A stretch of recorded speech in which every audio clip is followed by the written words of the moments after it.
Milton Lesser's Dead on Departure, which was published in the Future Science Fiction magazine, Volume 3, in October 1954.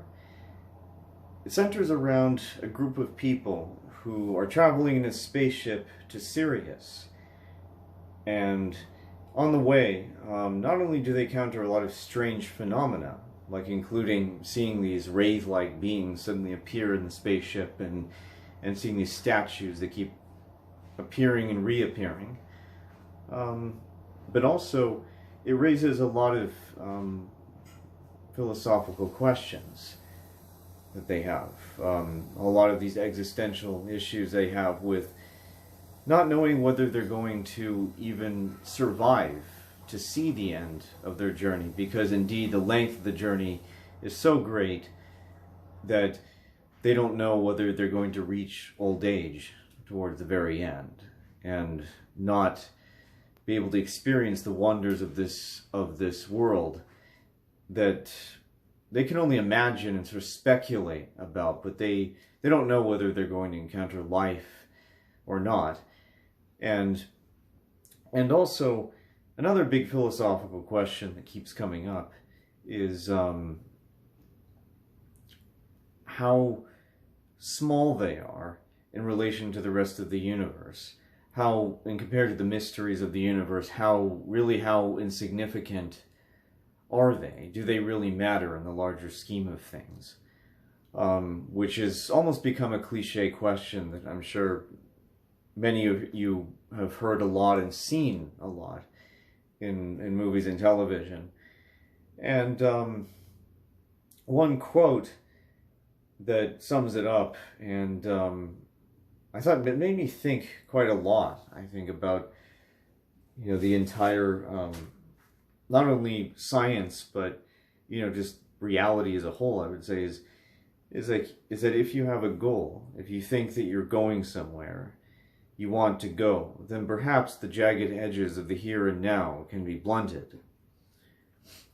And that's actually a quote that Milton Lesser uses at the very beginning of the story. Before the story even starts, he uses that as something for you to mull over and think about as you're reading it.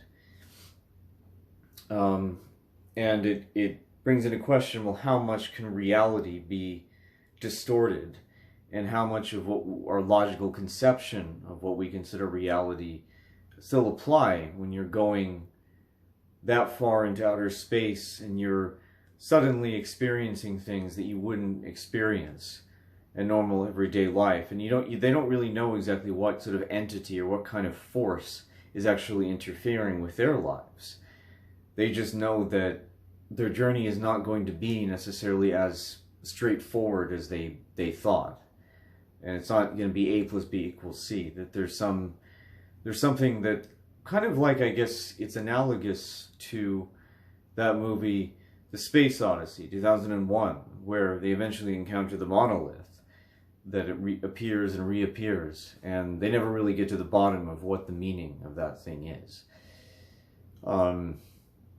And to be honest, I'm not, of course, I'm not as compelled, it doesn't grab me as much as Philip K. Dick's stories. I find that the dialogue can be a bit flat, and even though the concepts certainly are interesting,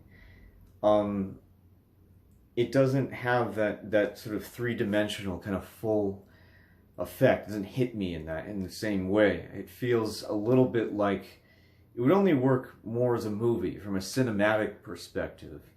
It would be very entertaining, and you know, but when you see it on the page, it always feels like you're hungry, like you're for more, but something always feels like it's missing.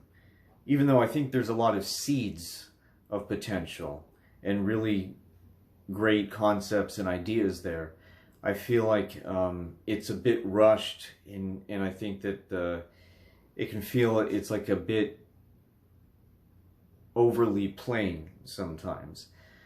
But I would say, on the other hand, though, what is wonderful about it is that it's incredibly imaginative. There's that flip side to it. It's a bit paradoxical because it has a very keen sense of the absurd, the bizarre, which is something of course, you're going to get in a lot of science fiction. You know that there's never going to be a dull moment, obviously, and it's very magical.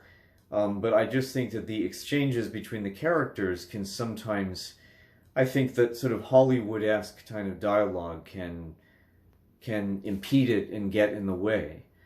But I think whether or not you find it enchanting is also, I think, at least for me, depends on what mood that I'm in, and what, this might even be the case for most people, is that it's like it's a hit or miss type of experience.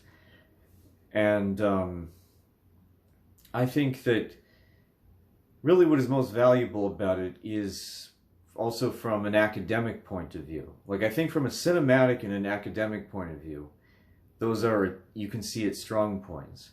But from a literary point of view, you can see some areas, I think, where it falls flat. And